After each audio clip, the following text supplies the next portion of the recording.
The big room was quiet except for the sound of breathing. 17 different kinds of aliens sat in a circle, and in the middle stood 2 humans. Ambassador Kang Wu wore a simple black suit. Next to him, Park Nari held a small tablet computer. They looked very small compared to the huge aliens around them. The council chamber was the biggest room on the space station. The walls were made of some kind of metal that changed colors slowly. Each alien species had their own special seats. The tall, thin Veltar sat on a floating platform. The rock-like Thorani needed heavy stone chairs. The bug-like Chirathi hung from the ceiling in web hammocks. Kang Wu had been Earth's ambassador for 5 years. He was a calm man who never raised his voice. Park Nari was his helper. She was young, but very smart. Both of them knew this meeting would be important, but they did not know how bad it would be. Supreme Chancellor Veltar floated down from his high platform. His blue skin was covered in small scales that glittered under the lights. When he spoke, his voice echoed through the room like thunder. The Galactic Council has made a decision about the human problem, Veltar said. His large yellow eyes looked down at the 2 humans. Your species has grown too fast. You have too many colonies. You make too much money from trade. Your ships are too strong for such a young race. Li Teho, the human military man, sat in the viewing area above. He felt his hands make fists. The humans had followed all the rules. They had not attacked anyone. They had shared their technology and helped other species solve problems. But now the council was calling them a problem. What does the council want us to do? Kang Wu asked. His voice was steady and calm. Chancellor Veltar made a gesture with his long arm. A hologram appeared in the center of the room. It showed a map of the galaxy with bright dots for different colonies and trade routes. The human areas were marked in red. All human colonies will be moved to one star system, Veltar announced. All humans living on other worlds must leave. All human trade routes will be closed. All human military ships will be destroyed or given to the council. The other aliens in the room made different sounds. Some seemed happy, others seemed worried. The Valdani trademaster looked upset. They made a lot of money working with humans. You have 6 months, Veltar continued. If humans do not move, by themselves the council will force them to move. Any humans found outside their assigned system after that time will be arrested. Park Nari wrote notes on her tablet. Her face did not show any emotion, but inside she felt sick. This was like putting all humans in a prison. The assigned system is HD 106906, Veltar said. The hologram changed to show a star with 4 rocky planets. It has everything humans need to survive. You will be safe there under council protection. Safe. The word sounded like a threat. Li Teho knew what council protection meant. It meant never leaving. It meant following every rule the council made. It meant becoming pets instead of partners. What if we say no? Kang Wu asked quietly. The room became very quiet. Several aliens shifted in their seats. The Hegemony War Commander, a huge creature covered in armor, leaned forward. Then the council will make you move, Veltar said. We have done this before with other young species who grew too fast. The Zenthari fought us for 3 years. They lost. The Kolari tried to hide. We found them. All young species must learn their place. Kang Wu nodded slowly. He looked around the room at all the alien faces. Some looked sorry for the humans. Others looked glad to see them put in their place. A few looked scared, as if wondering if they might be next. How many humans live outside Earth in our main colonies? Park Nari asked. According to our records, about 40 million, answered the Thorani data keeper. His rock-like voice was slow and deep. They work as teachers, doctors, traders, and technical helpers on over 300 worlds. All of them must return to your assigned system, Veltar said. No exceptions. Li Teho felt sick. 40 million people had to leave their homes. Their jobs, their alien friends. Families would be torn apart, businesses would fail. Years of building trust and friendship would be destroyed. But Kang Wu just stood there calmly. He did not argue. He did not get angry. He did not beg for more time or better terms. This surprised the aliens. Most species fought back when given such harsh terms. "We understand the Council's position," Kang Wu said finally. "Thank you for making it clear." Veltar seemed surprised by this calm response. "You accept these terms?" "We understand them," Kang Wu repeated. "Clarity is valuable. When should we start the movement of our people?" The Chancellor looked confused. Where was the anger? Where were the threats? Where were the desperate offers of tribute or compromise? The humans were just accepting it? "You may begin immediately," Veltar said, still sounding puzzled. "Council monitors will watch to make sure you follow the agreement." "Of course," Kang Wu said with a small smile. "We would expect nothing less." The meeting ended with formal ceremonies. Each alien representative made speeches about the wisdom of the Council and the need for order in the galaxy. Kang Wu and Park Nari listened politely to every word. As they prepared to leave, several alien diplomats approached them. The Valdani trademaster looked very worried. "This is not right," he whispered to Kang Wu. "Humans have been good partners. This will hurt everyone." "Thank you for saying that," Kang Wu replied. "We will remember who our friends are." The Chirathi cultural minister also spoke to them quietly. "My people have learned much from human art and music. This is a sad day." "Art and music cannot be contained by borders," Park Nari said softly. "Beauty finds a way to spread." As they walked toward their ship, Li Taiho caught up with them. "Ambassador, what do we do now?" he asked. "How can we accept this?" Kang Wu stopped walking and looked back at the council building. The huge structure looked like a mountain of metal and glass, showing the power of the alien civilizations. "Sometimes, Taiho, the best way to win is not to fight," he said quietly. "Sometimes you have to let your opponent think they have won, while you prepare for a different kind of victory." Park Nari understood. She had seen that look in the ambassador's eyes before, during difficult trade negotiations. It was the look of someone who was thinking many steps ahead. Their ship lifted off from the station and headed toward Earth. Behind them, the Council celebrated their easy victory over the troublesome humans. They thought the problem was solved. They had no idea what they had just started. Commander Theklos watched his screens with growing confusion. His job was to monitor the human evacuation, and everything was going exactly as planned. Too exactly. The bug-like alien had been watching space movements for 30 years, and he had never seen anything this organized. Human ships moved in perfect lines toward their assigned system. Every day, exactly the right number of vessels left human colonies. Every transport carried exactly the right amount of cargo. The timing was so precise that Theklos could predict when the next ship would appear before it even entered sensor range.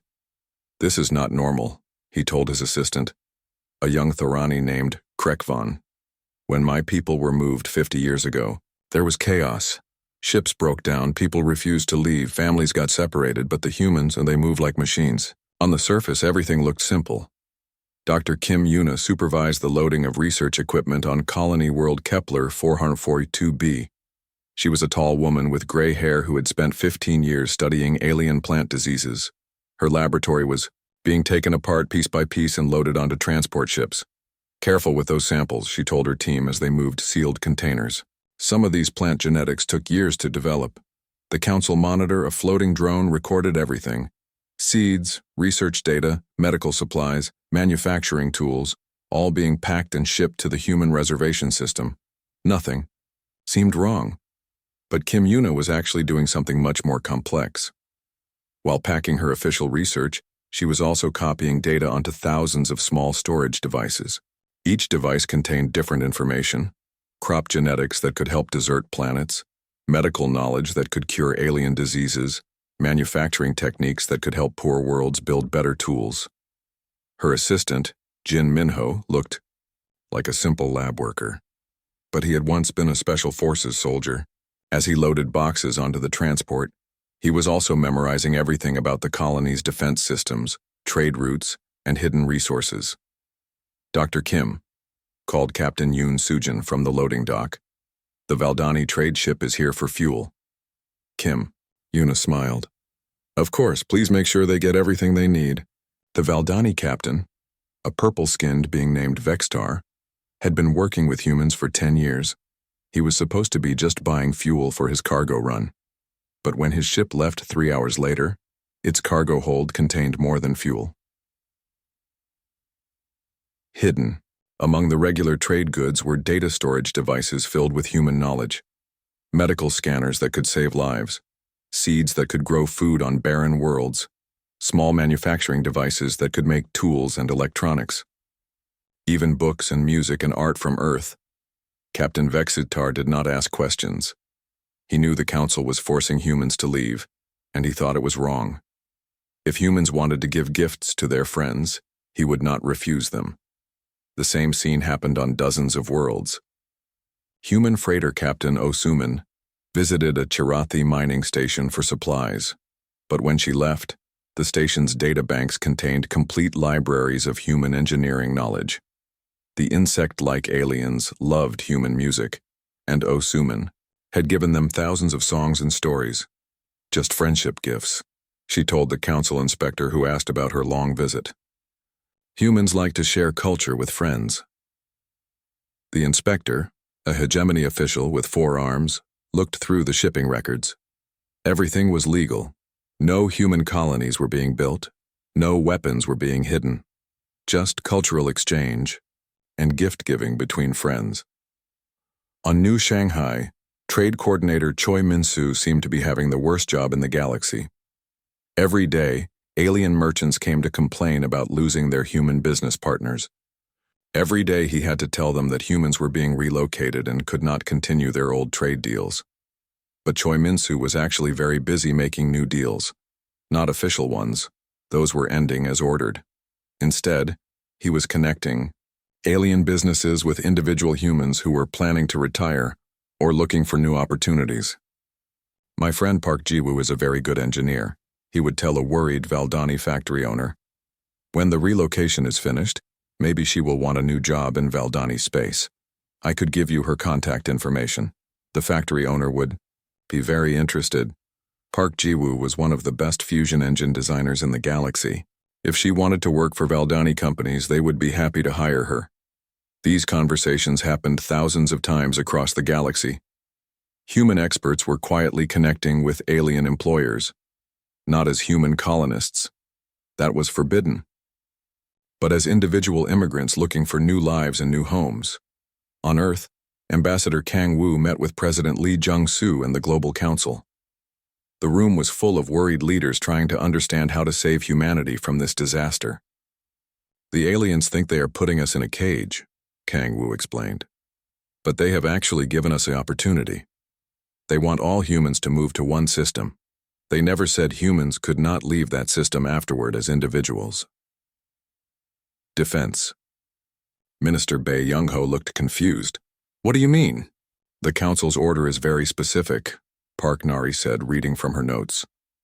All human colonies must be abandoned. All humans must report to the assigned system within 6 months. But after that, there are no restrictions on individual humans seeking employment or citizenship with other species. President Lee understood first. So we follow their orders exactly.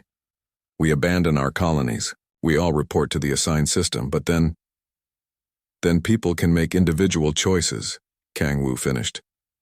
The council wanted to control human expansion by controlling human territory. They never considered controlling human people. Agriculture. Minister Kim Hyojin had been quiet, but now she spoke up. What about our food genetics, our terraforming techniques? We cannot let that knowledge die. It will not die, Dr. Kim Yuna said from the communication screen. She was still on Kepler 442b, but would be leaving soon. I have been sharing research with alien scientists for years. They are our friends and colleagues. If I choose to continue working with them as a private citizen, that is my choice. The plan was elegant in its simplicity. Humanity would follow the council's orders exactly. They would abandon their colonies and move to the assigned system. But the knowledge, the relationships, the connections they had built over decades would not disappear. They would continue through individual humans making individual choices about where to live and work. Captain Jin Soho loaded the last transport from New Beijing Colony. His ship was officially bound for the human reservation system. But he would make several stops along the way, for fuel, for repairs, for emergency medical care for some of his passengers. At each stop, some passengers would discover they wanted to stay.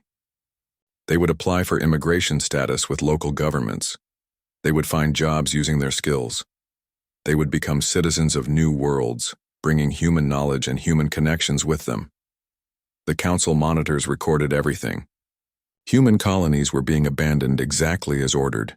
Human populations were moving to their assigned system exactly as scheduled. No rules were being broken, but something else was happening that the monitors could not see. Humanity was not just moving, it was spreading.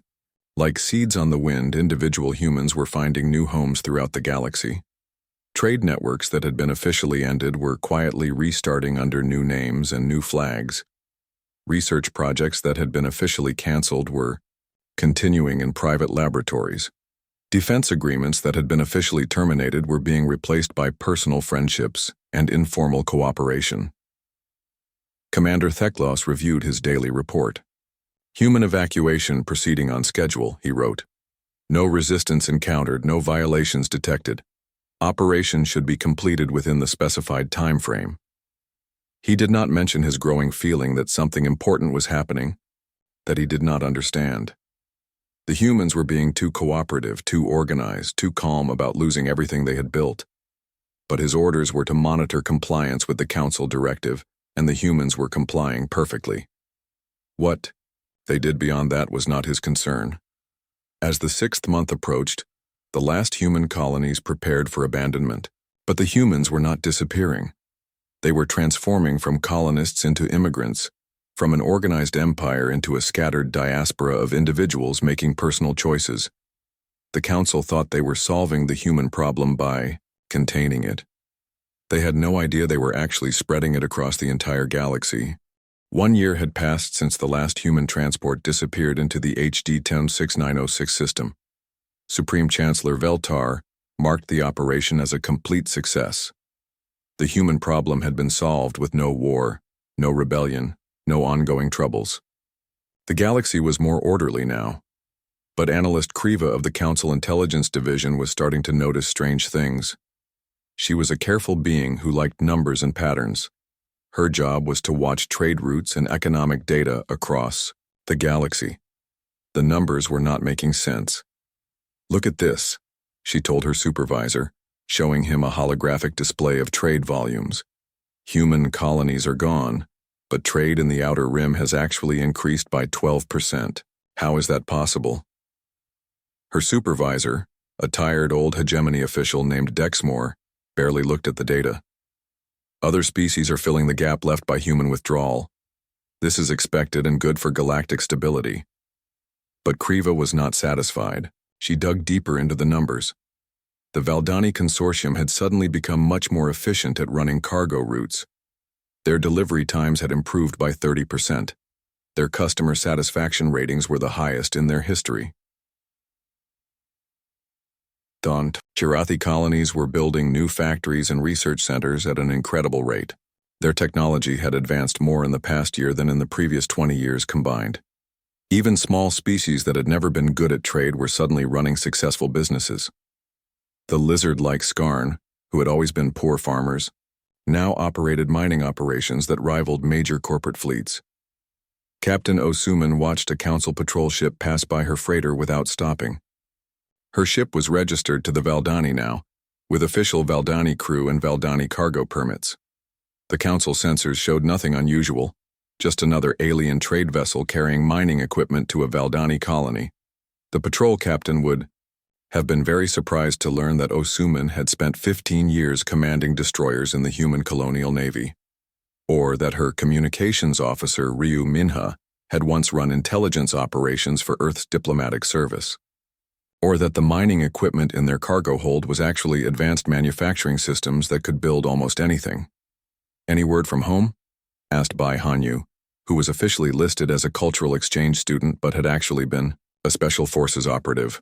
All quiet, Osuman replied. The reservation system is doing well. Very peaceful. No problems at all. This was true, in a way. The humans in HD 106906 were indeed peaceful. They were building cities, starting farms, raising families, and living quiet lives under council monitoring. The council inspectors who visited regularly found exactly what they expected: a contained human population learning to accept their reduced circumstances.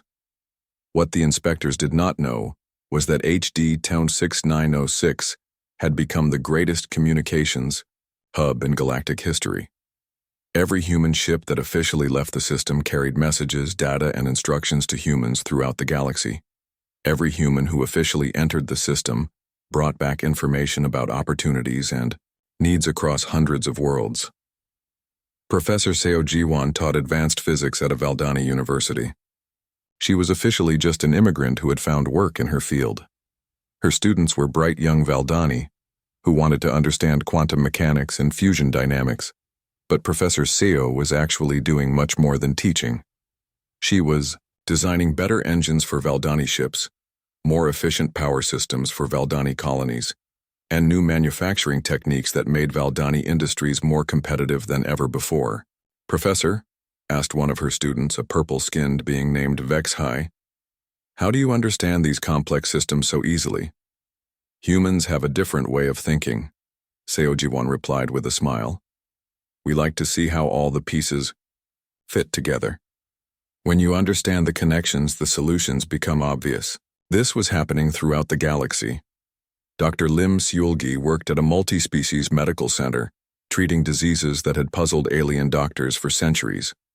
Her human immune system and medical training let her understand biological problems in ways no other species could match. Engineer Nam Doyen helped the Chirathi design better hive cities. His understanding of structural engineering and environmental systems made their colonies more comfortable and more efficient. Trade specialist Huang Yunseo worked for a company that employed 7 different species. Her ability to understand different alien cultures and find win-win solutions made her the most successful negotiator in 3 sectors. Each human was just one person making individual choices, but together, they were changing everything. Commander Theklos received a priority message from Council headquarters. Intelligence Division was asking questions about increased activity in his monitoring sector. They wanted detailed reports on trade volumes, species interactions, and technological development patterns. "Something strange is happening," his new assistant warned. This one was a young hegemony officer named Zaxton, who took his duties very seriously. "The Outer Rim species are becoming too organized, too efficient. It reminds me of how humans used to operate." Theklos had been thinking the same thing. The Valdani were now running trade routes with human-like precision. The Chirathi were solving technical problems with human-like creativity.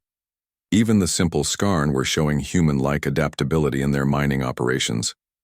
But when he investigated, he found nothing illegal. No human colonies. No human military bases. No human governments. Just individual humans working as employees, teachers, doctors, and technical consultants for dozens of different species. "Individual immigration is not against council law," he reminded Zaxton. "Humans have the right to seek work with other species just like anyone else." "But look at the patterns," Zaxton insisted. "It is like the humans are still controlling trade routes and technical development. They are just doing it indirectly now."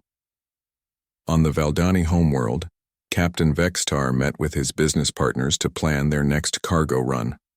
Half of his partners were now humans who had immigrated to Valdani space. They brought knowledge of markets, trade routes, and customer needs that made the consortium incredibly successful. "The Thorani need rare earth minerals for their new factories," reported Kim Juyon, who had once managed trade for the entire Kepler sector. "I know where to find them cheaply, and I know what price the Thorani will pay." "The Chirathi are developing new biotechnology," added Park Sunho, a former human diplomat. "They will need specialized equipment that we can provide. I can set up the contracts." Officially, these were just business meetings between legal immigrants and their employers. But the result was the same as when humans had run their own trade empire. Goods moved efficiently, problems got solved quickly, and everyone made money. The Council had wanted to stop human expansion by eliminating human territory. But human expansion had never really been about territory. It had been about relationships, knowledge, and the human ability to connect different species and solve complex problems. Now, instead of human colonies with human governments, there were human individuals scattered throughout the galaxy. They had no official power, no military backing, no political authority, but they were still doing what humans did best, making things work better. The Valdani Consortium became the most successful trading operation in the Outer Rim. The Chirathi developed technologies that amazed other species. The Skarn Mining Cooperative grew from a small local business to a major galactic supplier. Each success made those species more independent from the Council's central control. They did not need Council mediators when they had human consultants who understood everyone's needs. They did not need Council transportation when they had human-advised shipping that was faster and cheaper. They did not need Council technology when they had human engineers who could build better systems. The galaxy was becoming more prosperous and more connected. But the connections now bypassed the Council entirely. Supreme Chancellor Veltar still believed the human problem was solved. The official reports showed that all humans had been successfully relocated to their assigned system. Human colonies were gone. Human trade routes were closed. Human military forces were disbanded. But in the depths of space, on trade stations and research facilities and mining operations throughout the galaxy, humans were quietly working to make life better for their alien colleagues. Not as conquerors or rulers, but as partners and friends. The Council had tried to contain humanity by putting them in one place. Instead, they had scattered humanity everywhere, making them harder to track and impossible to control. The silent exodus was becoming a silent transformation of galactic civilization. 2 years after the successful human relocation, Chancellor Veltar called an emergency meeting of the Inner Council. The holographic reports floating around the conference table painted a disturbing picture of galactic politics and economics. Trade revenues are down 18% in Council-controlled sectors, reported Economic Minister Hackstar, his forearms gesturing frantically at the data displays. At the same time, independent trade has increased by 43%. This should not be possible.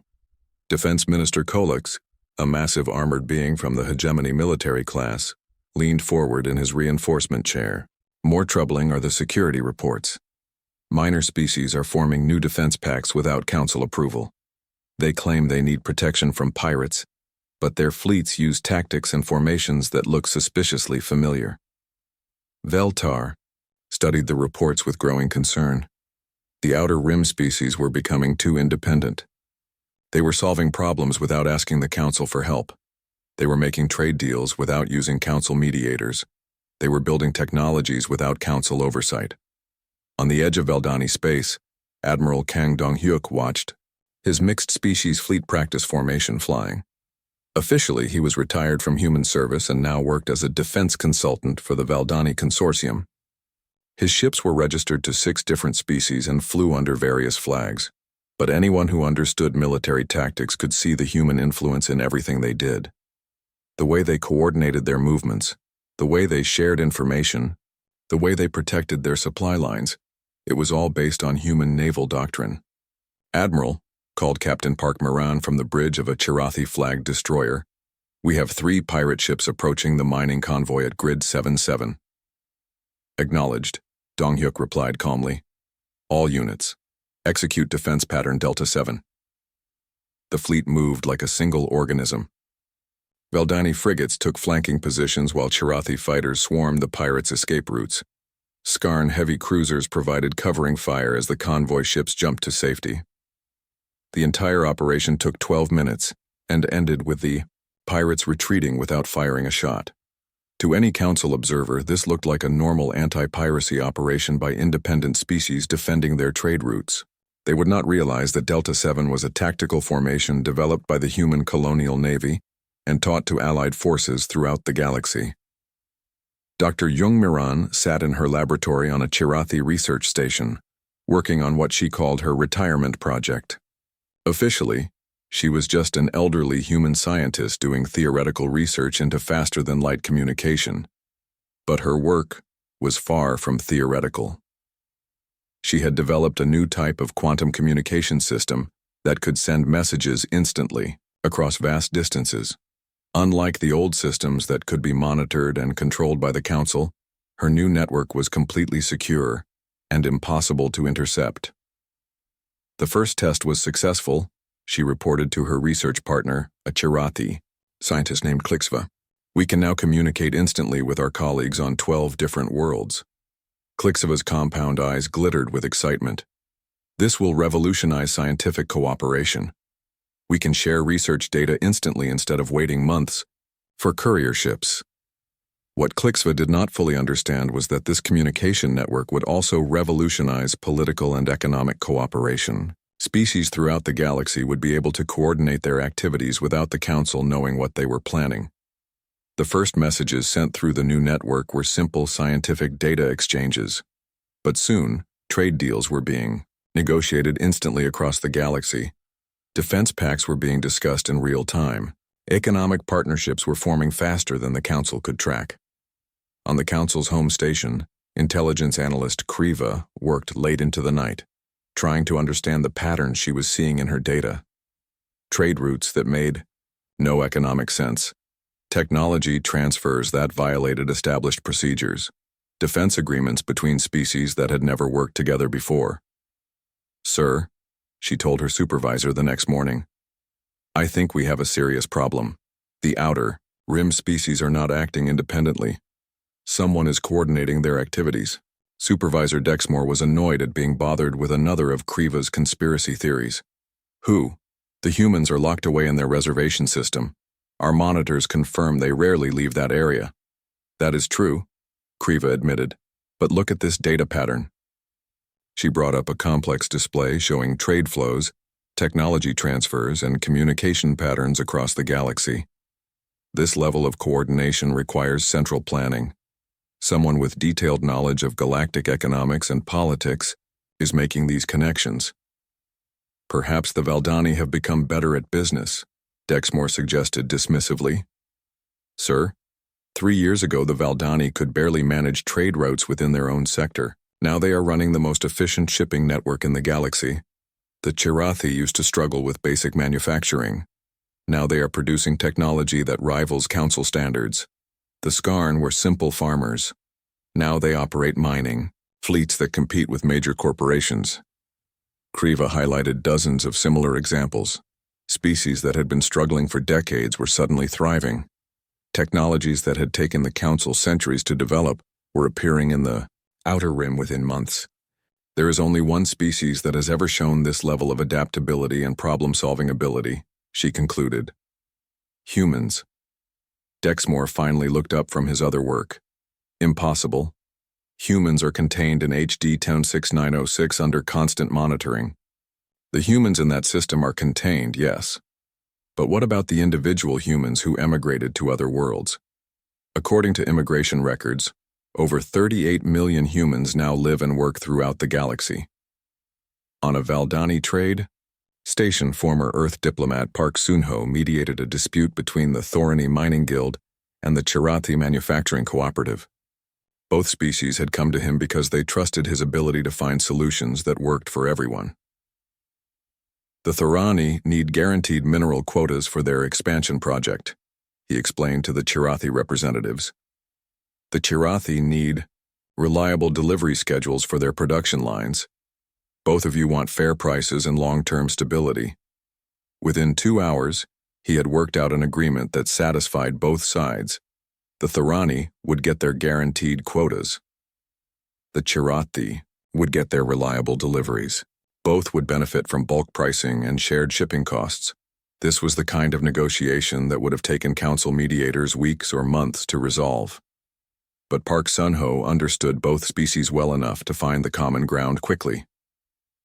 Similar negotiations were happening throughout the galaxy. Humans with diplomatic experience were helping species resolve conflicts and build partnerships. Humans with technical knowledge were solving engineering problems and improving manufacturing processes. Humans with military experience were helping design better defense strategies and more efficient fleet operations. Each individual human was just doing their job, helping their employers and colleagues succeed. But the cumulative effect was transforming the entire galactic economy and political structure. Chancellor Veltar finally realized the scope of the problem when 3 major council members announced they were reducing their participation in council programs. The Thorani, the Kirathi, and the Valdani all claimed they no longer needed certain council services. "We can handle our own trade disputes now," announced the Thorani representative. "We have developed better mediation procedures. Our manufacturing capabilities have improved significantly," reported the Kirathi delegate. "We no longer require council technical assistance. Our defense needs are being met through cooperative agreements with neighboring species," stated the Valdani ambassador. "We do not need council military protection." Each announcement by itself might have been acceptable. Together, they represented a fundamental challenge to the council's authority and relevance. The council had maintained power by being the only organization capable of mediating between species, providing technical assistance, and ensuring galactic security. If species could provide these services for themselves, what did they need the council for? That night, Veltar studied intelligence reports about human immigration and employment throughout the galaxy.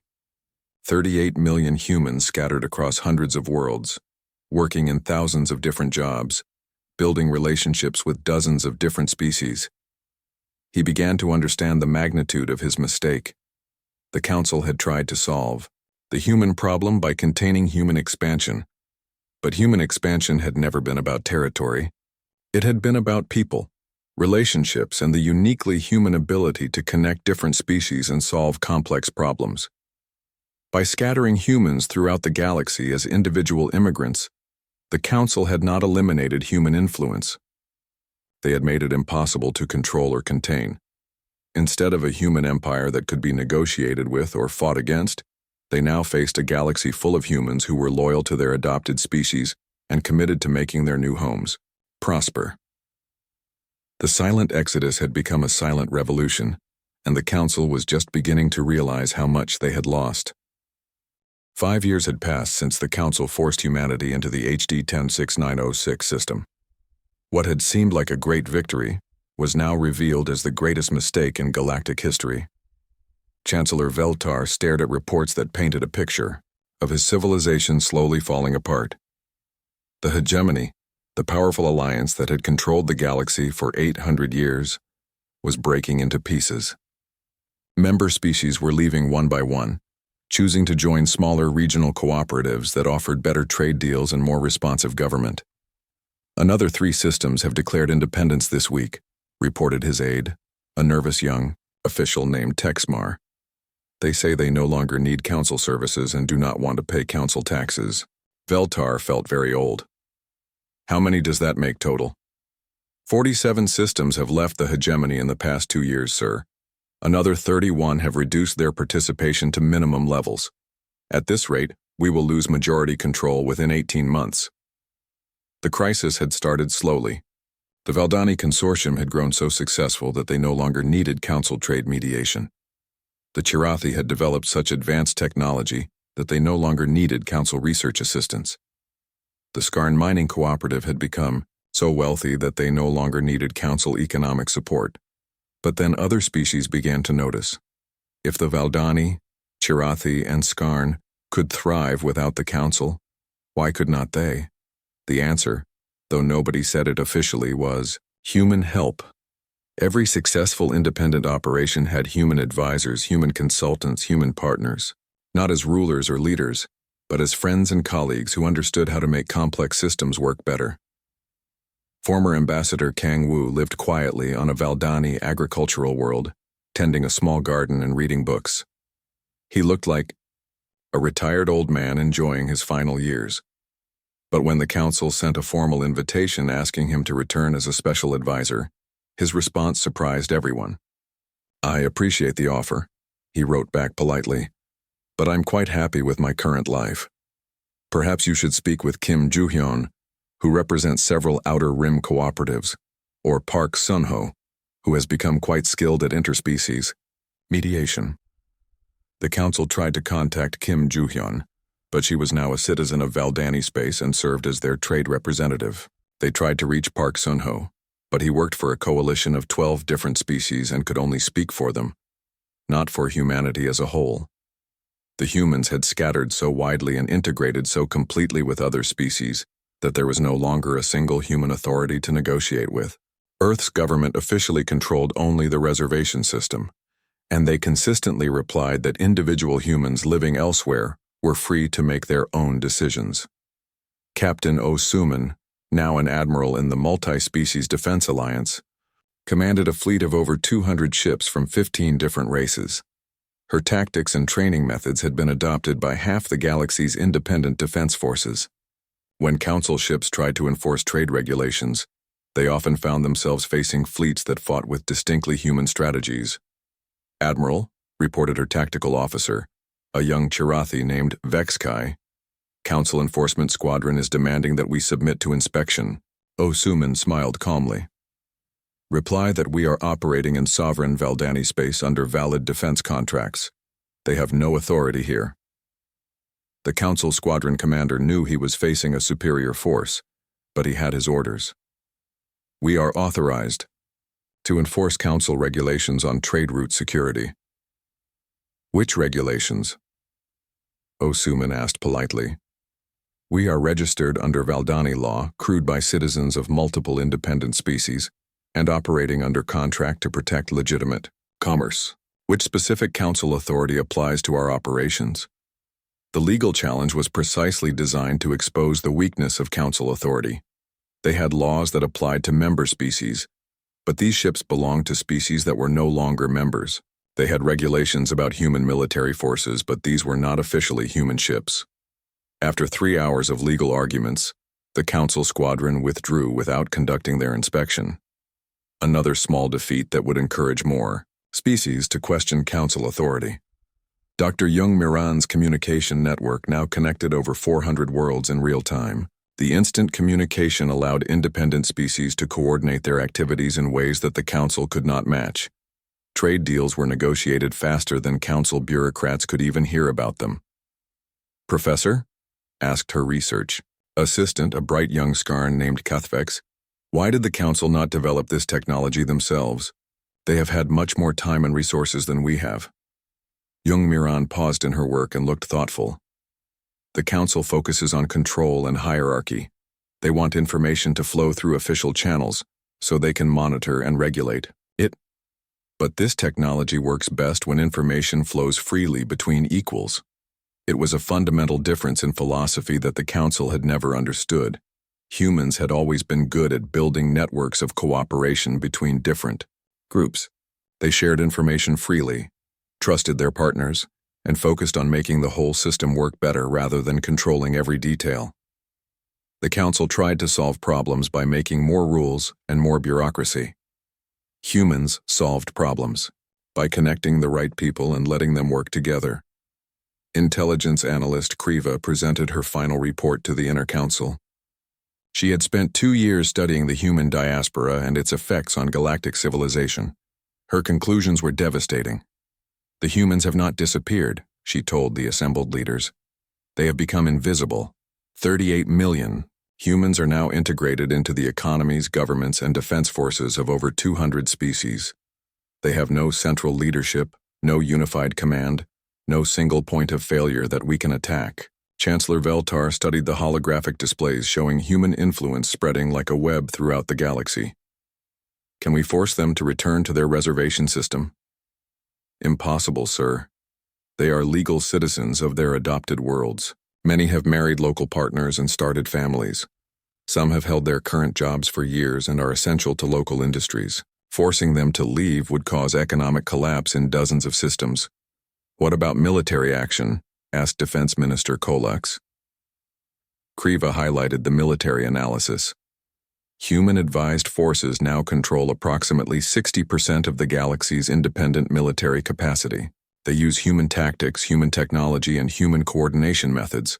A war against them would be the largest conflict in galactic history, and our victory would not be guaranteed. The Council faced an impossible choice. They could admit defeat and try to negotiate some form of accommodation with the human-influenced species. Or they could fight a war against half the galaxy with no certainty of winning. But there was a third option that nobody wanted to consider. They could simply accept that their role as galactic rulers was ending. The galaxy had grown beyond the need for their type of centralized control. Ambassador Park Nari, now representing the official human government in HD 106906, received a formal diplomatic message from Chancellor Veltar. It was an offer to restore humanity's previous status, expand their territory, and even offer them seats on the Inner Council.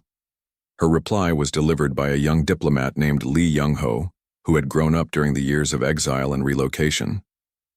His generation saw the current situation not as a defeat to be reversed, but as a victory to be preserved. The human government appreciates the Council's generous offer, he said formally. However, we are quite satisfied with our current arrangements.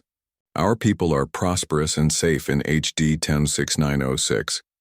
Those who have chosen to live elsewhere are happy with their individual decisions. We see no reason to change a system that is working well for everyone. The message was diplomatic but clear. Humanity no longer needed or wanted the Council's approval. They had found a better way to exist in the galaxy. Not as conquerors or rulers, but as partners and friends scattered throughout hundreds of worlds. The Council had tried to contain humanity by forcing them into a single system. Instead, they had created something far more powerful. A galaxy where human knowledge, human connections, and human problem-solving abilities were available everywhere, but controlled by no one. Trade flowed freely through human-managed networks that bypassed Council taxation. Disputes were resolved quickly by human mediators who understood all sides. Technologies advanced rapidly through human research shared freely between species. Defense against pirates and raiders was provided by human-trained fleets that protected everyone without serving any single government. The galaxy had become more prosperous, more peaceful, and more cooperative than ever before. But it no longer needed the Council to make it work. Chancellor Veltar stood on the observation deck of his space station, looking out at the stars. Somewhere out there, 38 million humans were living quiet lives, raising families, doing jobs they loved, and making friends with dozens of different species. They had walked away silently when ordered to leave. They had not fought back or made threats or demanded special treatment. They had simply adapted to the new situation and found ways to make it work for everyone.